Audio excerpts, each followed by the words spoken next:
I'm Amy Pruitt. I'm Lisa Dumas. I teach Ayurveda and yoga.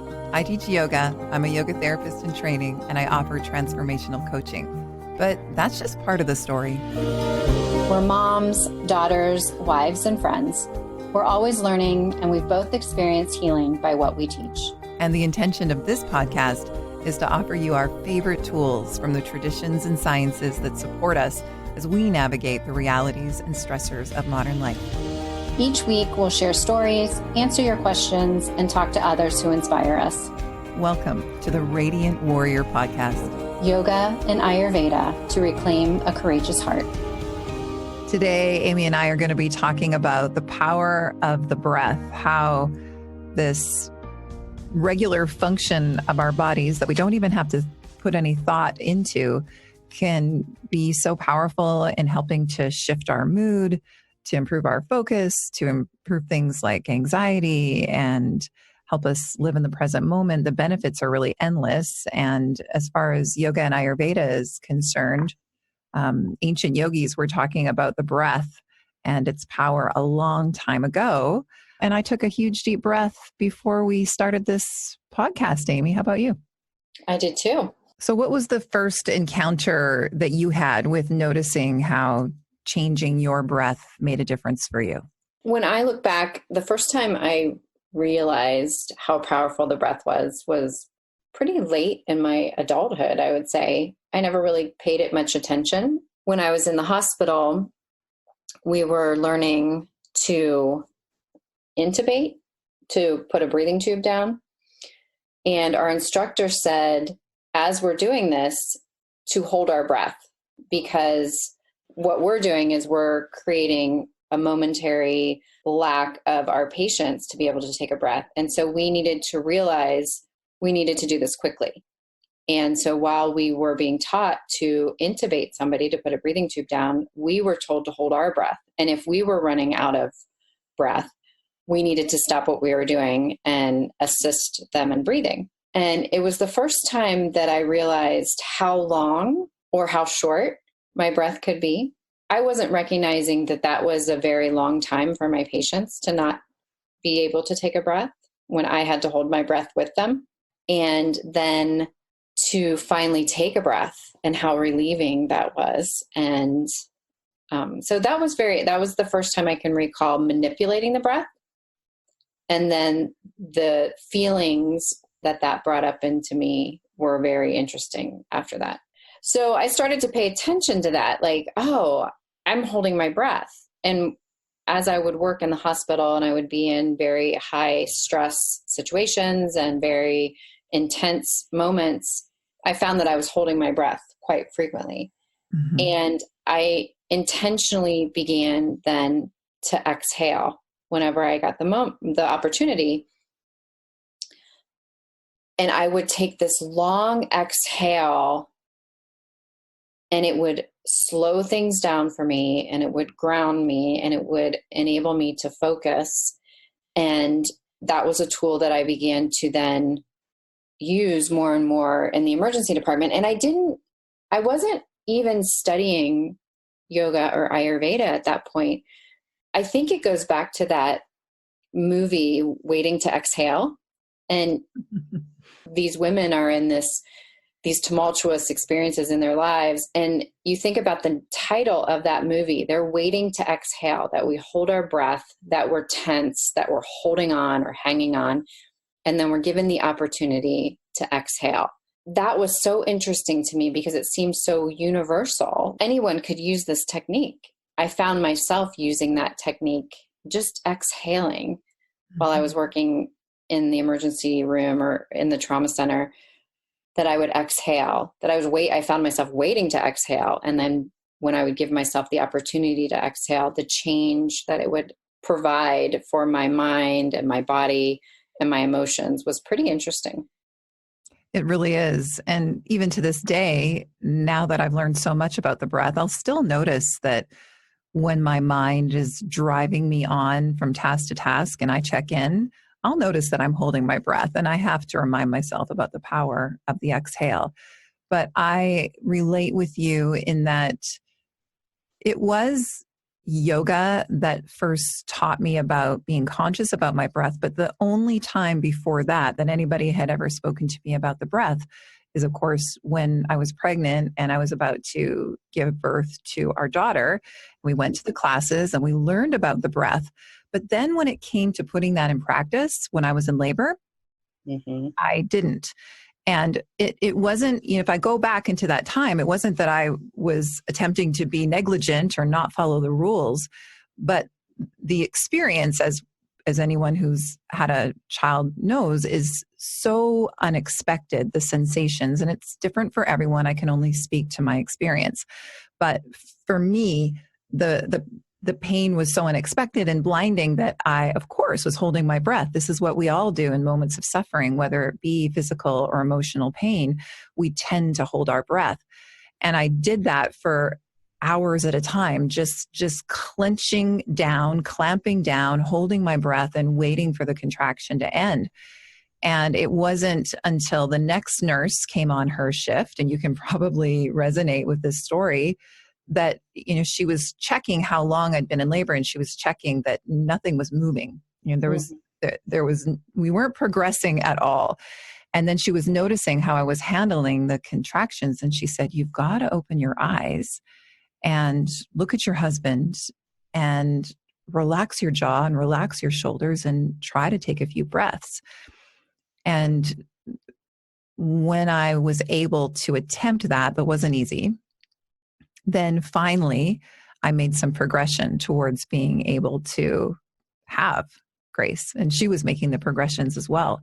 But as long as I was constricting, as long as I was holding my breath, there was absolutely no movement. So that was very telling. And it was also so reflective of the way I feel like I had lived my entire life up to that. My personal birth story was reflective of how clenched and tense and stressed I was. And so thankfully, I can always wish yoga had come to me a little bit sooner, but it came to me when I was ready. The teacher arrives when the student is ready. And that's when I did formally learn how incredible the breath can be. And that's the story I've shared here. That's the reason that yoga is even a part of my life, is that first class and being directed to become so aware of my breath and to deepen my breath so purposefully. Doing that for 90 minutes and having to also focus on the breath at the same time was such an incredible transformation for my body, which I'm not sure when the last deep breath had been experienced really from a conscious level, and also had such a shift for my mind. And then that's what we come to learn. What I had learned on the mat in that first class is what I then read in all the big books and from all the ancient sages, that the breath is such a mirror of the mind. And for when we are breathing in a quick and shallow way, you can bet that our thoughts are going to be erratic and quick and fast moving and unquestioned and unmanaged. And when we bring some conscious awareness to the breath, when we begin to slow it down, and if we match that with relaxing the belly a little bit and relaxing the shoulders and the jaw, and anyone listening, if you're in an appropriate place where you can give this a go, just relaxing the low belly and letting the shoulders drop back and letting the face relax, and then taking just even one long breath. And as you say, with a little bit more attention to that long exhale, it shifts a lot. And that's what you and I are going to get into in the heart of this podcast, is all of the different techniques there are, all of the different ways that the breath can support us. And even though we're talking about concepts and insights that come from the path of yoga and Ayurveda, you and I are always talking about using those practices in a real world context, because we are living in this world. We are not spending hours a day doing complicated breath work and achieving transcendent states. As much as I would love to say I have the time for that, we don't. Sometimes it's 6 deep breaths between activities. Sometimes it's a conscious breath because I realize I've been planning in my mind for the last hour and I haven't really paid attention to what's going on in the here and now, right? So now that you know what you know about the breath when it comes to balancing, the doshas, as far as Ayurveda is concerned, this is a term that we will mention a lot on this podcast because this is the heart of Ayurveda. Ayurveda will see a human being as comprised of these different energies, if you will. And Aimee gives such a beautiful explanation for the doshas in episode 1, but we'll always be reviewing through these podcasts. But it's basically 3 sets of doshas. They're related to the elements. Every person has them. And depending on time of life, time of year, what we're eating, what we're thinking, how we're breathing, one or more of these doshas, which are related to air, fire, earth, and water, can become out of balance. And there are specific breath techniques that are really like medicine for those imbalances that can cause all sorts of states of dis-eases. So my first question for you is, now that you know what you do about the breath and you offer in classes and to clients, what are your favorite ways to think about it and to relate with it? My first favorite way is just to notice it, because I think we go through our day, like you said, our days are very busy and very hectic, and we go through our day not even being aware of the breath. And I love to just take notice of it and notice that the breath comes and goes, and we can manipulate it to an extent, but when we're unaware of it, it still occurs. And I think that is miraculous. Like that, I think the body's fascinating. And I think that's one of the most fascinating things, is that we tell our body to breathe or not, and our heart beats, and we're not conscious of that. So just being aware of the breath first, just noticing that you're breathing. In yoga class, I ask my students just to notice the body breathing itself, because we're not breathing the body. We're not saying, okay, now inhale, now exhale, now inhale, now exhale. And do you know how many breaths you take in a day on average? 10 to 20 times per minute, depending on your age and your size. And then that could be up to 17,000 and above breaths per day. So 17,000 to possibly maybe 30,000 breaths in a day. And to just notice a few of those, I think, is really warranted. To just tap in, to slow down, to just notice first that you're breathing, I think can have such a profound effect on your mood, on your tension level. Like you said, dropping your shoulders down, slowing time down. Just noticing first that you're breathing is one of my favorite techniques to use around the breath. I agree. Noticing the breath is the doorway into living in the present moment. And we've said this here before. That's the central practice for me and of my yoga practice, is again and again being able to come back to right here, right now. And so when I notice my breath, it leads me into noticing my body, which is the anchor of the present moment. And for my meditation practice, I've always been someone that's just simply watched the breath. So I also love to direct people who've never been used to bringing any conscious awareness to their breath. The act of watching your breath and placing all of your awareness onto it, all of your focus onto it, noticing that cool air in through the nose and noticing the warm air out. If you are giving the mind that focal point, then there's a lot less time and space for all of the planning and the rumination and the unquestioned thoughts that we're having every day. The breath is a perfect tool for the mind.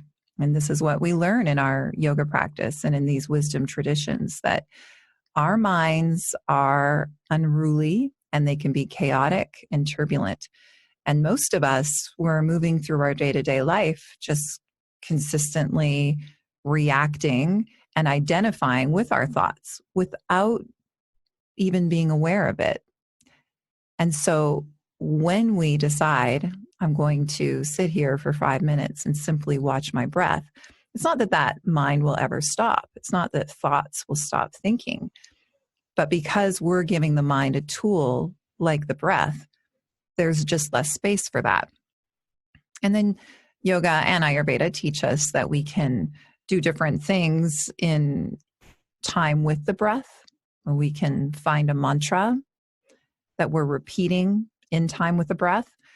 And what's become one of my favorite things to do with the breath to become present and also to continue to live intentionally is I like relating my inhalation to this idea of receiving.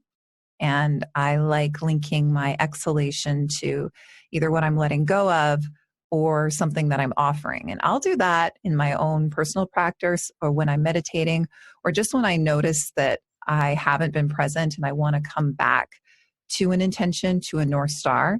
And I'll think about, okay, how am I wanting to feel today? How am I choosing to show up? And it's usually in my role as a mom and a wife, usually compassionate. So I will imagine breathing in the sense of being compassionate and breathing in the memory of when I felt very content and loving and patient and understanding. And then exhaling tension or exhaling this idea of what I'd like to offer out to my family. There are countless ways that I use the breath, honestly, but those are two that come to mind. And, before we go on and we continue to talk about all of our favorite ways to relate with the breath, it's important to talk about how when we are consciously manipulating the breath, we are affecting so many different aspects of who we are. And this goes back to the koshas, which we'll always discuss on this podcast because it's relation to yoga and Ayurveda. But those two systems see the human body as this multidimensional being with different layers, just like an onion. And on an earlier podcast about the stories we tell ourselves, we talked about Manomaya Kosha, which is the layer of us that's related to our storytelling and our sort of our lower thoughts. We have our physical body, and we have the body that is affected most deeply by the breath, which is Prana Maya Kosha. Prana Maya Kosha, the subtle body or the vital body that sits between the physical body and the Manomaya Kosha or the mind body. It's the link between the two.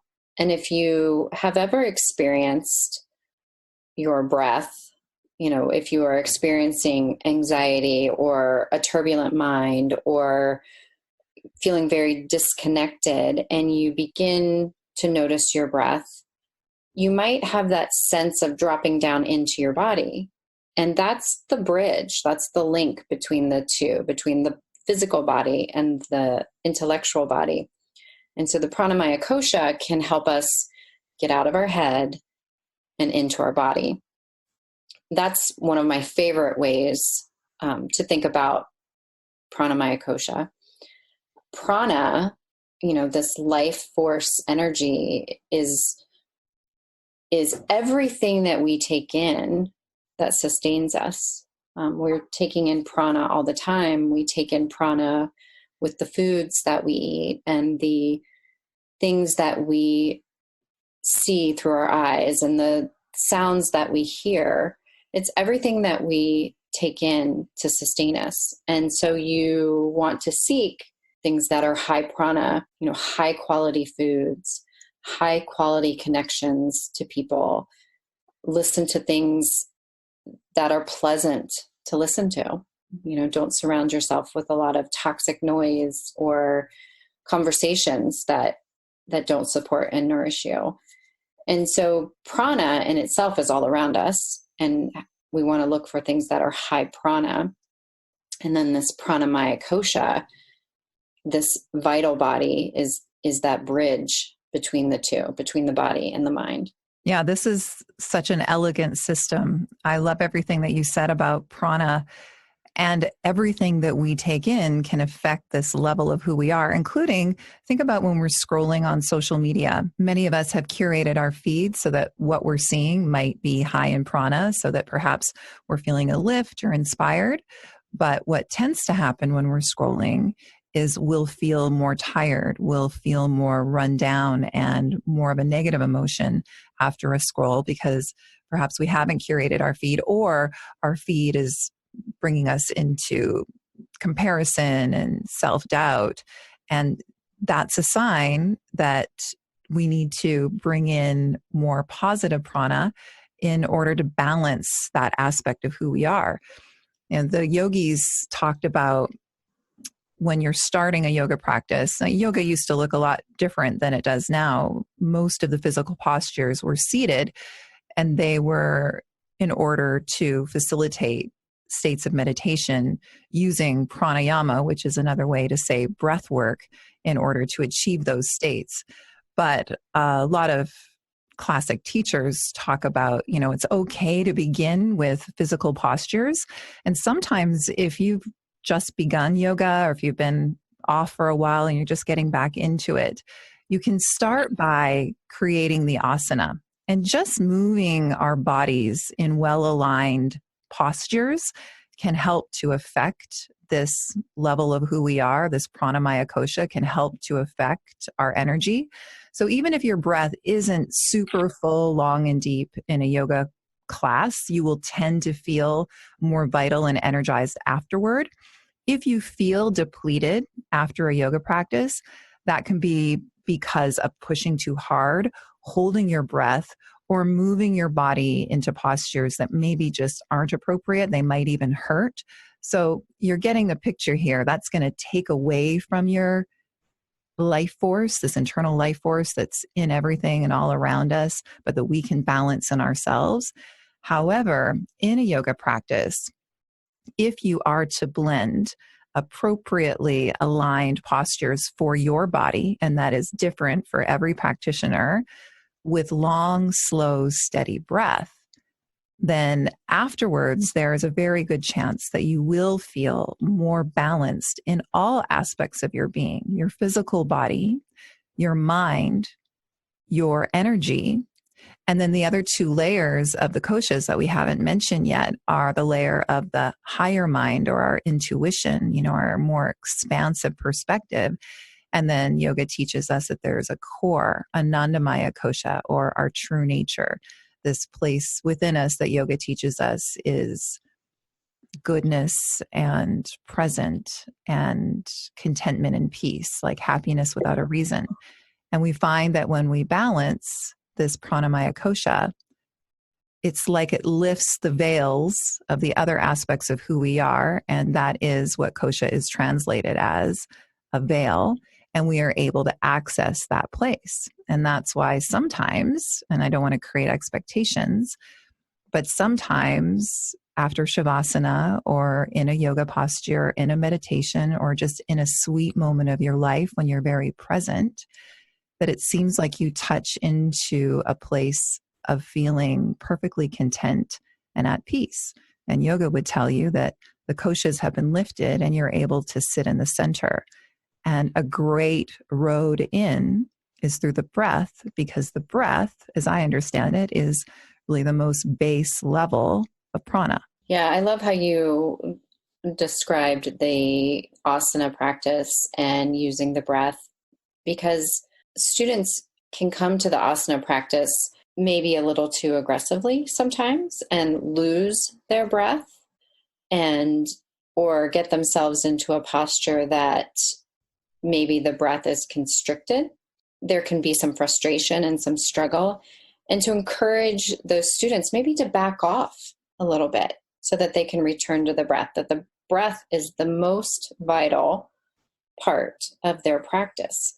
And that can be hard sometimes, because some of us can have an ego and we want to achieve these postures and we want to work our bodies, and we can do things that can cause us to lose our breath. And so bringing in that idea of the asana practice and maybe backing off a little bit, or backing out of a posture so that we can return to the breath, I think is a Mhm. really important thing that you brought up. Mhm. And it doesn't come easy. Like, it's okay if we start with learning the shapes, and because it's challenging to think of everything. Put your foot here, put your hip here, your shoulder is doing this, your hand is doing this, soften your face, and now remember to breathe. I mean, it's a lot to think about, which Yeah. which is what I love about it, because your mind is focusing on so many different aspects of the present moment that you have no choice but to be very present. And you notice if your mind wanders, then you lose your breath, and oftentimes you lose your balance as well. But this is a good time to thread the doshas back in, because what it made me think of, you were talking about how we approach our yoga practice. And well, how we approach our yoga practice is how we approach everything in our life. And you know me well enough to know, well, we share this, but I have a bit of a pitta mind. My doshas are vata, pitta primarily, but there's a lot of water there too, kapha. And what I'll notice with a pitta mind, so pitta is related to the element of fire. And those of us who are pitta, when pitta is imbalanced, we feel determined. We feel like we have lots of energy. We feel like we have great appetites. It's a great place from manifesting and transforming and getting things done. But those of us who have higher pitta constitutions, we can move out of balance into, an imbalance of pitta. And that looks like an overreaching, overdriving, easily irritated, over controlling, over striving type A. And it's so easy to slip into that place. And breath is the medicine for balancing all of these doshic imbalances, because when it comes to a pitta imbalance, not only is that affecting the mind, but that's affecting the body. And Ayurveda would say that inflammatory conditions are pitta imbalances, just as we've talked about anxiety, which is my history, being a vata imbalance, too much dryness, too much air, too much turbulence in the mind. And kapha in an imbalance would be more of the depressive, stagnant states. And it's so exciting in this work that we do in our lives, how different techniques, different ways that we shape the breath is actually another form of medicine. And I'm using that term really intentionally. And that comes from my yoga therapy teacher, Brant. I am working with a client who's a bit resistant to some of the different breath techniques, and or not resistant to them, but not making a point of practicing them.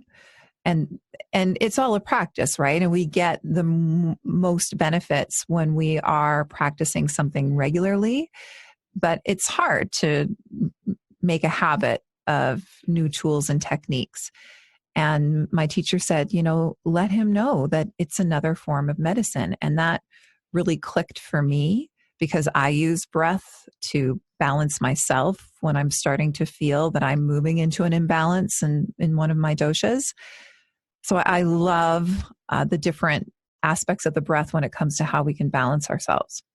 When it comes to imbalances that you might experience, Aimee, how has the breath supported you?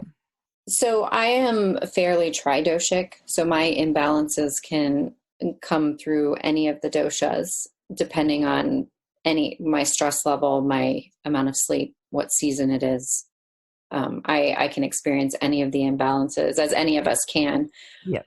So when I find that my vata is out of balance, I turn to grounding breath work. So grounding, slow, long inhales and exhales, and just belly, letting my belly soften and sitting on the ground, and just easeful grounding breathing can really help to ground when I feel vata is out of balance, when I feel anxious or turbulent or spacey. And I, like you, share a fair amount of pitta as well, and can become frustrated. And using some of the same techniques, I can use the same breath work there as well to ground and cool myself. But also I like to use the shitali, it has a couple variations because it depends on whether you can roll your tongue or not. You Oh, know, yes, yes, yes. I know this that, one. yeah, Yeah. the cool technique that when kids were when you were, maybe in grade school, if you could roll your tongue up Mhm. like a tube. I can't do that. I can do that. Yeah, people can or they can't. You can't be Yes. taught. Yeah. Yeah, it's a like a genetic thing. Hmm. I cannot do that. But if you can do that, then you roll your tongue up and you breathe in air through your mouth with your tongue rolled up. And if you try that, you'll notice immediately that the air is cool Yes. as it travels across your tongue. And Yes. just spending a moment or two doing that will cool you down, Yeah. literally. Yeah. Cool the mind down, cool the body down, cool everything down, as Pitta, like you said, is related to fire. And when we are overheated, whether it's in the mind or the body, we need a moment to cool down. Hmm. So using that technique, I really like, if I feel like my Pitta is out of balance. In this yoga therapy course, we've learned something new that I hadn't heard before when it comes to balancing pitta. And I want to keep on this road a little bit because in our typical day to day life, irritation is an emotion that can come up very often, especially as we drive ourselves on to complete all of these things that we think we need to do. But um, I've learned that Pitta has its physical home in the belly, which makes so much sense to me when you think about the fire we have in our belly and we want to keep that inner flame stoked appropriately so it helps us to manifest and it helps us to reach our goals and our dreams, but we don't want that fire to burn out of control, nor do we want to quell the fire. And it's just a technique that I'd never done before. And we won't get too much into the specifics on a podcast, we understand, but it's been so helpful for me. And it's just a very, very slow and deliberate Kapalabhati. And that's, again, this is a podcast, but that's sort of the forceful, quick exhale and then breathing into the belly. But the purpose of that and the effects of that, it just absolutely dissipates the driving mind and it brings on so much calm and contentment. And I only speak to that because I want to go to how we can support ourselves in our breath and our day-to-day irritations, because I think that's really going to be the most useful. So Mm-hmm. I wanted to share that in my life as a mom and a wife, one of the habitual areas in my romantic relationship that has brought irritation to me is my husband's tendency to, in the middle of a conversation with me, walk away. and and in his mind, he's not walking away. In his mind, he's still listening to me, but he's going to grab something or put something away or get something, because after 20 years with this man, I understand the way his brain works. And he's really always answering that inner call of what's next, what's next, what's next. It's very hard for him to be what's now. And as we know, and as we will continue to talk about on this podcast, when it comes to the circumstances in our life, especially the actions and words of other people, most of the time, it's not the other person, it's what we're making that mean. And so in the past, and sometimes still now, when I am speaking and he turns and walks away, I have unconsciously kind of had a reaction because I realize I'm making that mean that I'm not worth listening to or looking at. And that's triggering some really deep abandonment issues. And then that would cause this inner burst of irritation and a flare of anger. And in the past, that would cause huge heated arguments because I would probably, in his eyes, really overreacting, and the guy's just going to get a drink of water.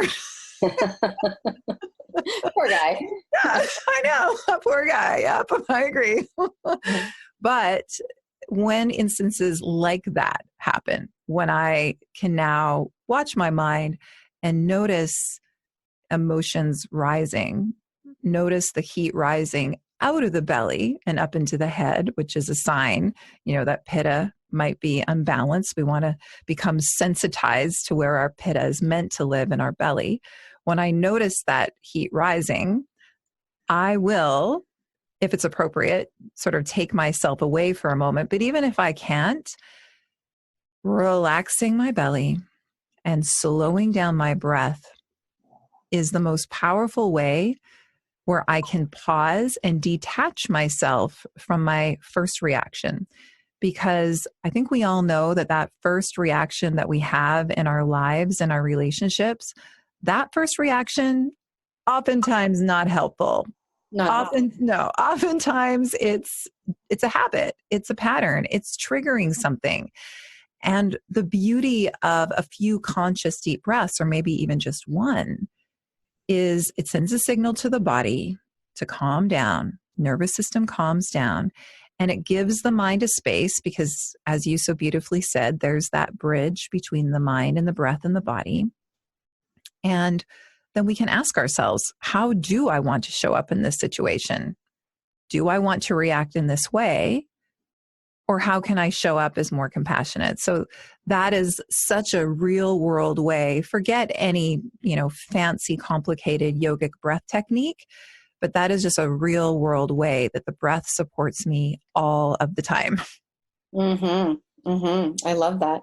I had this visual of, you had talked about Kapalabhati, which is that forceful exhale through the nose. And I had this vision of when people are angry or inflamed, you often see them breathe, out their nose, almost like snort out their nose, or this image of like a bull getting ready to charge. You often see them breathe, take a quick exhale out of their nose. And I just had this vision of your husband walking away and you exhaling sharply out of your nose.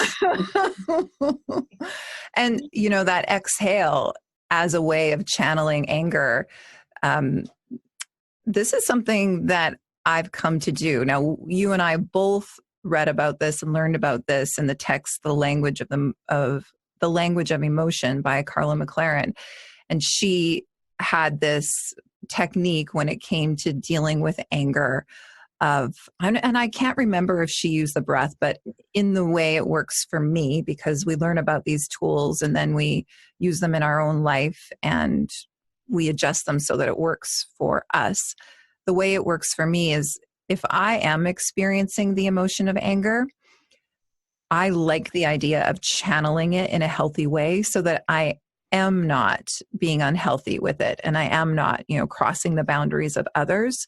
And we know that anger is so related to boundaries. So that is a practice that I will do. And I'm happy to share that here, is I will take myself to someplace on my own and I will imagine that fiery anger is infused in my exhalations. And I will imagine that I can actually exhale a boundary around myself, like a fiery boundary that's going to protect me and others. And then inside that boundary, that's where I remind myself to do the work. That's where I remind myself that my feelings and my emotions, they're mine and others are theirs.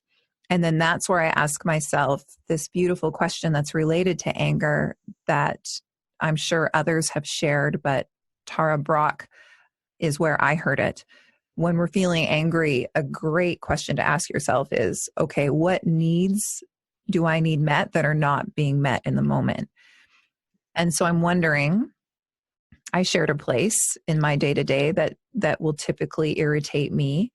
And, my answer to that question in that situation that I was describing with Cliff is being, the need of being heard and being seen. I'm perceiving that that's not being met. And so if I were to put myself in a boundary, that would be a need that I would give to myself, because ultimately we know that we cannot gather from anywhere outside of ourselves to really become filled up. And so I have lots of different ways in which I sort of gather and see and hear myself. But I'm interested too, as you know, in your experience when it comes to that, and in a place where you might find that irritation. And if you're interested in looking at that question, what needs do I need met? It's a lot of the same. It's not being seen, not being heard, not being acknowledged, my needs not being prioritized. I feel like that is a core wound for me, going back to, being young, and not feeling like any of those things were given a priority, maybe by those around me. And then, like you said, giving that to myself, knowing now as an adult that that is my work, is to prioritize my needs, my wants, even if, I'm not getting those needs met by those around me, which, I do now, but I can quickly tell that story of, not being seen, not being heard, being taken advantage of maybe. And that can quickly come to the surface. Yeah, it's so interesting. We all have those deep wounds, and they do come to the surface all the time. And sometimes the people around us see them so clearly, but we can't see them for ourselves. And so practices that bring us into the present moment, again, this is the key in order to start watching all of this as we become adept at something as simple as, or it's not simple, as something like watching the breath. Then we can learn to watch our thoughts. And that's when things get really interesting. It's better than any Netflix show you could ever watch, is watching the patterns of our own mind. So let's close here with just an overview of some other techniques and concepts when it comes to this pranamaya kosha that we might not have mentioned yet. I think it's just worthy of mentioning that there are countless pranayamas or breath techniques that we can use in order to balance ourselves.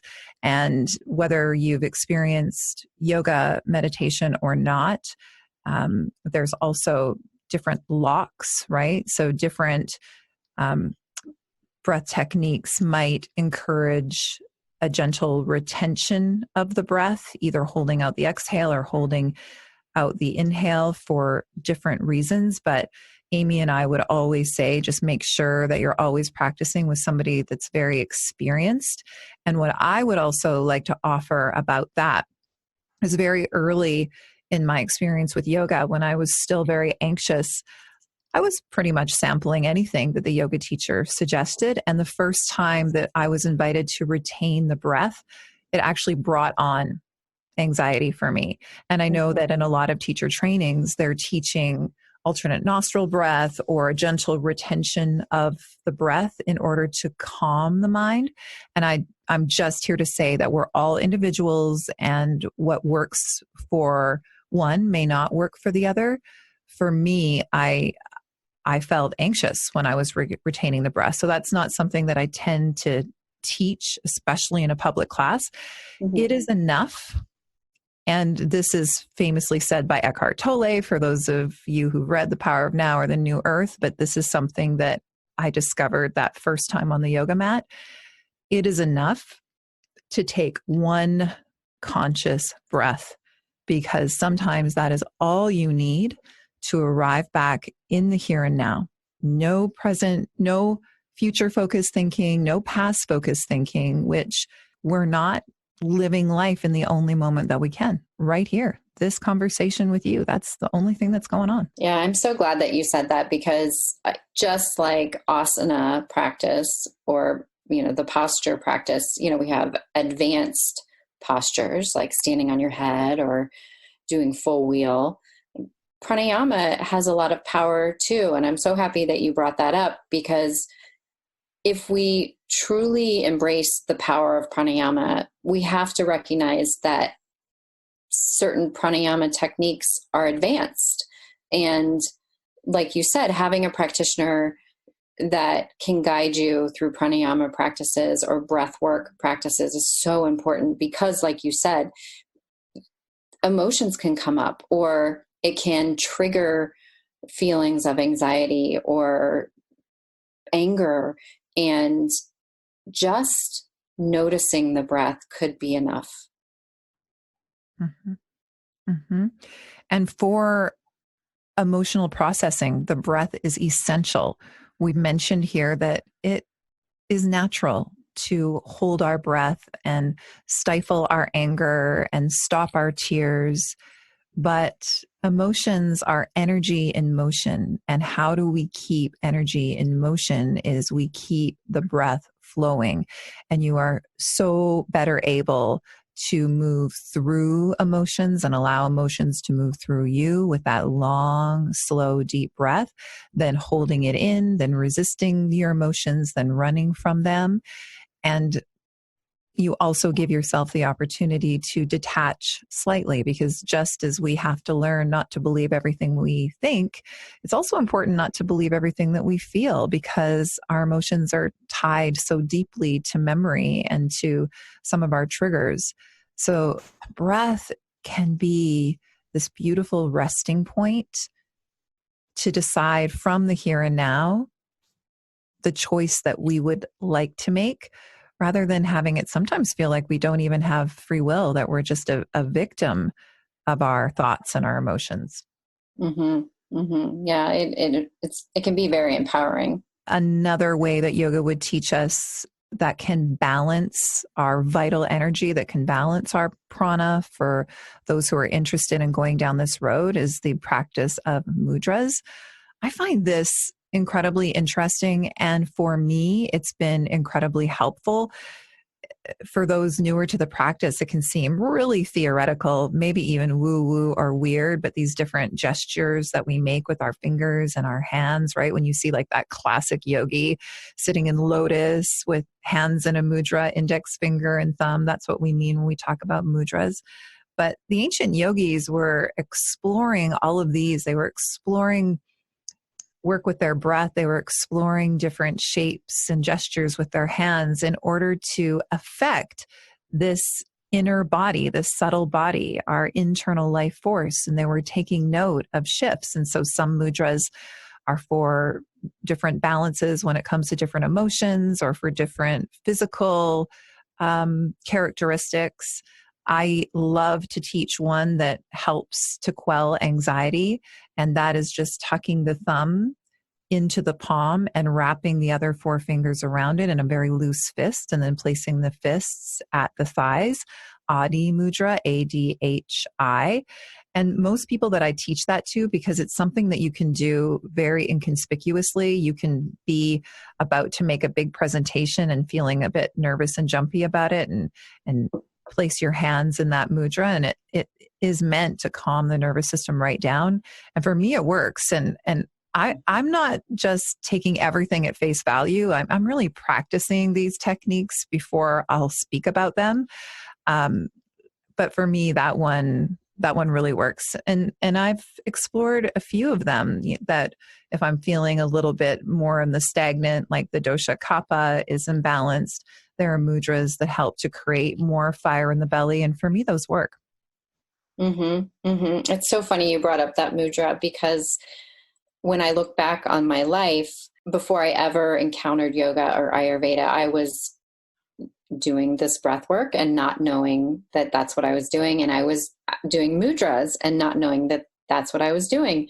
A friend of mine in the emergency department and I would always call each other out, because when things got stressful, we would find ourselves with our thumbs tucked in our fists, and we would know that the other was feeling overwhelmed or anxious. And we would say, "You have T-Rex hands right now." And because it was this image of these little fists, with their fingers, with our thumbs tucked in, with our fingers wrapped around, held down at our sides. And we were doing mudras and we didn't even know that that's what we were doing. Mm-hmm. That reminds me of a story that my dad came home and told us when I was just a kid. And this flooded back into my memory when I first started to learn about mudras. My mom and my dad used to be elite marathon runners. And I remember my dad coming home from some crazy 2.5 hour training run. And he was talking about something that he was doing out there that seemed to give him a boost when he was going up a hill.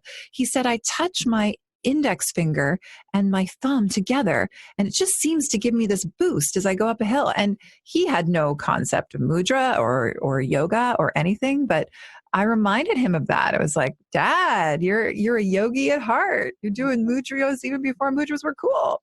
Yeah, wisdom, the wisdom of the body that our conscious mind isn't even aware of. That is so cool that you just said that. And I'm sure that a lot of people listening can really relate with that. Times when we have used the breath or we have just instinctually done different things with our body in order to shift our state. And we'd love to hear about that. We'd love to hear about that on our Facebook page, the Radiant Warrior Podcast, or over on Instagram at the Radiant Warrior Podcast. We would love to hear those stories. That would be so cool. There are countless podcasts worth of things that we could say about the breath, which is amazing when it comes to, this function of the body that's just a breathe in and a breathe out. But what I don't want to forget to say about the breath is something that I read in one of Mr. Iyengar's book, one of the classic yoga teachers of the practice. It's stuck with me for years because I think it's so beautiful. And he thinks about the inhalation as this, and he refers to the inhalation as what it is, this place of expansion that brings our awareness to our outer world.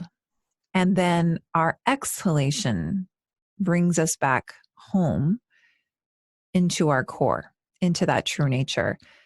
And I invite anyone listening to take a time and sit to feel that way, because the inhalation is this place of expansion, and you notice the fullness of your body and you start to notice sensations of the air around you and your outer experience.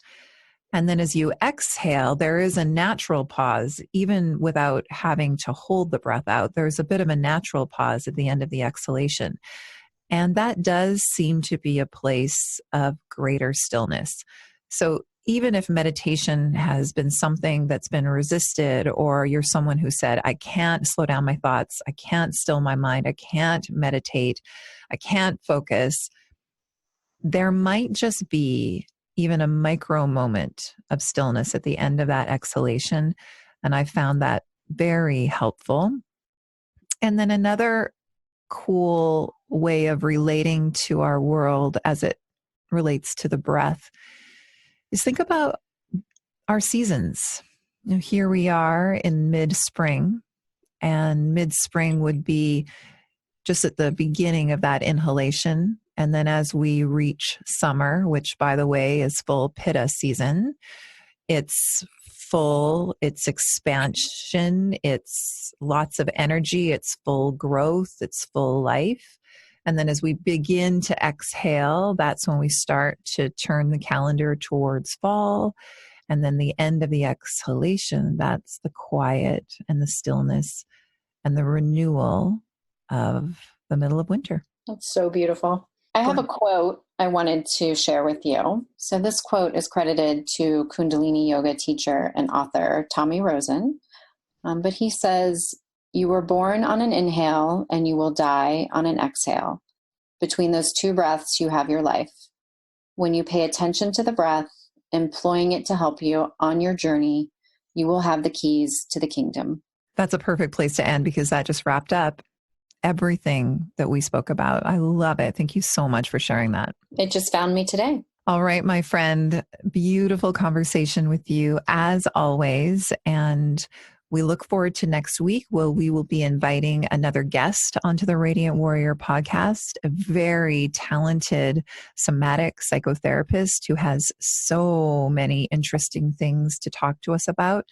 And I believe she will be kind enough to share her story of disordered eating with us, and how she went from a very scary place to a place of each and every day purposefully choosing life. I find her very inspiring, and I know our listeners will too. I can't wait. All right, my friend, take care, and I'll talk to you in a week's time. All right. Love you. Love you. Thank you for listening to the Radiant Warrior podcast. If you found it valuable, please leave us a positive review to help others find it. And please check out the Radiant Warrior podcast on Instagram and Facebook to leave us your questions and find out where you can come and practice with us next.